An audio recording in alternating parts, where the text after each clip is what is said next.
Hello, my name is John Dudmesh. I'm the Technical Director at Scene Stealer, and today I'd like to show you some of the changes we've been making to the Reflow platform.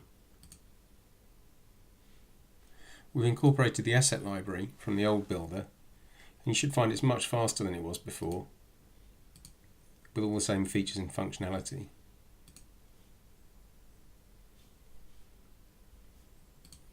In the campaign view, there are now more campaign types, and in order to enable dynamic and programmatic features, you'll need to select the right type. In the Creatives view, you can now share any creative across advertiser, account and beyond, and that turns it into a template, so that when I add a new creative, it should appear in this window here, and I just select it to take me straight into the builder. This new builder has three sections. On the left, we have the tool palette, which you can minimize if you need to. On the right, we have a workspace navigator and a layout navigator. You can drop as many canvases as you want into the workspace, and you can use the workspace navigator to move around, or simply hold the spacebar down and drag. You can even auto-arrange all your canvases if you need to. This canvas has been set up as the initial canvas for desktop, tablet and mobile. We also have a properties window with all the properties grouped into categories. For each canvas, we can now have multiple timelines, and to select the initial timeline for a canvas, just select it like this.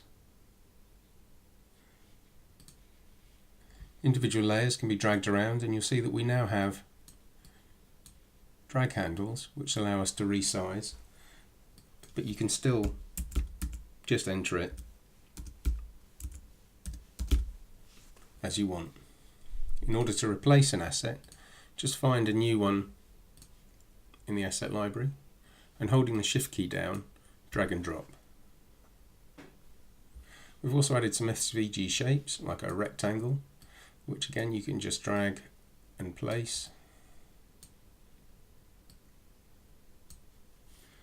And you can use the custom properties to select the appropriate colour. We've also added a text widget, which again you just drag and drop and double click to enter some text.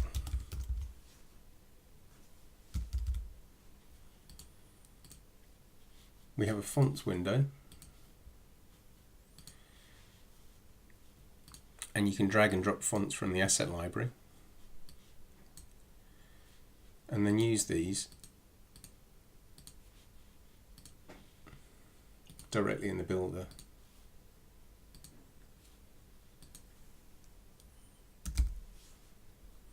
We've also added a new action, so that on click or hover, for example, you can play a timeline.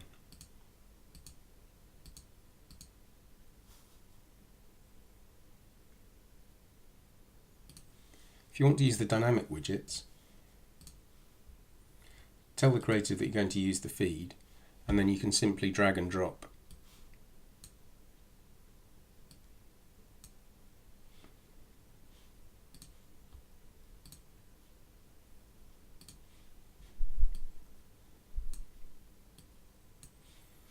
And again, you can set the properties.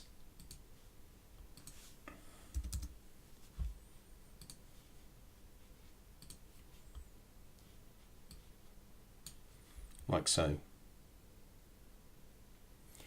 You also have tracking properties here.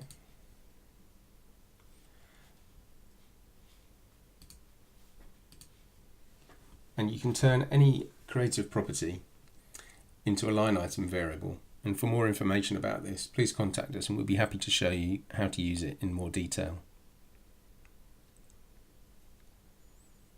So then we have a brief introduction to the new platform. If you've got any questions or would like to organise a training session, please drop us a line.